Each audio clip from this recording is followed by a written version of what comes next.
Isipin mo sa'yo ang bahay at magpahinga ka lang dyan, ha? Relax.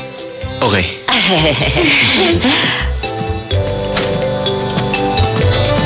Oh, bakit yung isasara ang pinto? Para wag kang ginawin. Ang babae dapat laging mainit. Mama naman eh. Oo, alam ko. Kakatok ako bago pumasok. Huwag kang mag-alala. Relax ka lang, ha? Huwag kayong mahihiya. Ay, naku naman si Mama. Pareho kayo ng mama mo. Magpa-DNA test ka kaya. Baka siyang tunay mong ina.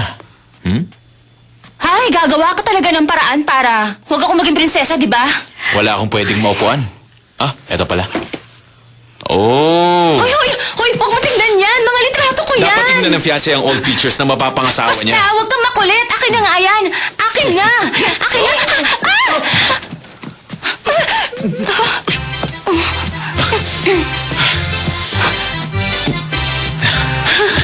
Ma, sabi niyo kakatok kayo, di ba? Bakit? Dahan-dahan naman, Bakit hindi niyo nilak? Hindi na kayo mga bata. Maging komportable kayo. Relax. Huwag kayong mahihiya. Huwag ka na umarte-arte dyan, ha? Wala po nangyayari. Ay, bakit po ba kasi pinakikialaman pati ang lumang album ko? Siya ang totoong nanay mo. Sigurado ko siya nga. Ibibigay ko kasi sa'yo ito. Ayan. Yan ang original, Nag-iisang kopya yan, kaya ingatan mo.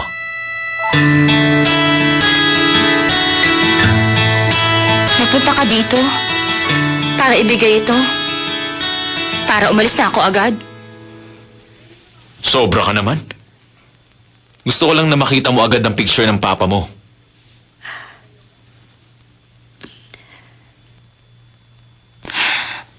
Kailan ba ako dapat na umalis dito?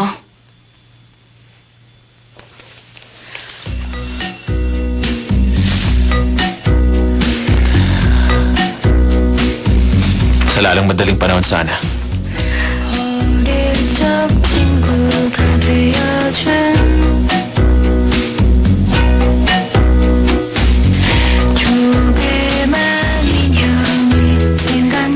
Para sa mahal kong ina.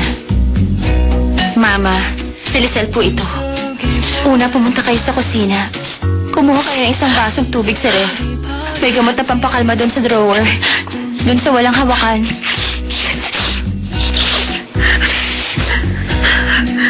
Uminom po muna kayo. Nainom niyo na? Kung ganun, pwede niyo nang ituloy ang pagbabasa ng kalmante ang isip. Sa mga oras na binabasa niyo to, nasa eroplano na po ako papuntang Egypt. Matagal ko na pong pangarap ang pumunta doon. Pero hindi ko masabi sa inyo dahil natatakot ako na masaktan ko ang damdamin ninyo. Sinuwerte po ako, may dumating na magandang pagkakataon. Mama, huwag ka nang magulat. Nanalo po ako sa loto. 3 taon po ako mawawala.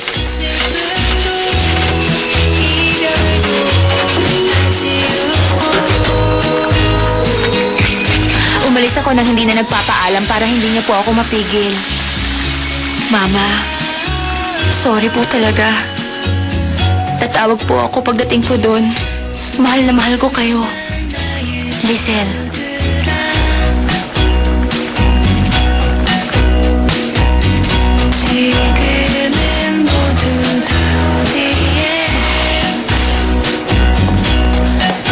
Ano yan, ha?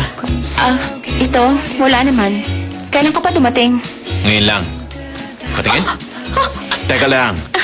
Bikini, anti-wrinkle cream, a pair of sunglasses at isang pares ng sapatos? Mas mura daw kasi bumili sa duty-free shop. Gusto ko lang kasing ibili si Mama. Bikini para sa mama mo? Hindi. Para yan sa ate ko. Wala nang panahon para bumili niya sa loob. Sa Dehan Department Store ko na kukunin. Akin na. Akin na yung listahan mo. Sige na. Kung ganon, kung po pwede sana, ipag-shopping mo na rin ang pamilya ng fiancé mo, okay? Okay.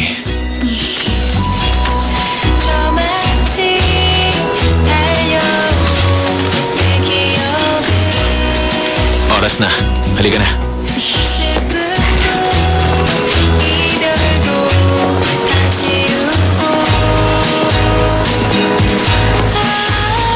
Nagugutom ka ba? Sa plane na ako kakain. Sabi nila makakancel daw ang flight kapag nag-snow ng malakas. Okay lang ba yun? Bakit? Ayaw mo bang umalis? Hindi man lang kasi ako nakapagpaalam kay mama ng maayos. Pero okay lang yun. Nandito na ako, dapat umalis na ako. Okay lang ako. Ticket and passport, please.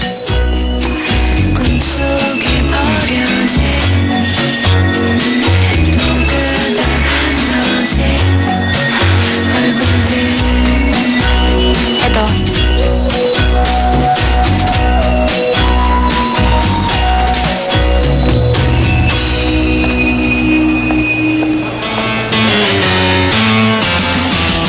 Lumabas po kayo sa pila. Bakit? Hindi po kayo pinapayagan lumabas ng bansa. Kukumpiskahin ko ang passport niyo. Ano? Ano nangyayari? Excuse me. I'm Ethan Park ng Ministry of Foreign Affairs. Kasama ko siya. Anong problema? Bakit daw hindi siya pwedeng umalis dito? Yun po ang order sa amin. Kausapin niyo na lang po ang immigration office. Next, please. Sandali lang pero... Your passport? Thank you. May criminal case ka ba o hindi nabayarang local tax o may custom duty kang naiwan? Kasama ba dun yung tax sa city gas fee? Gas? Ay, ano kaya talaga ang dahilan? Halika, alam natin.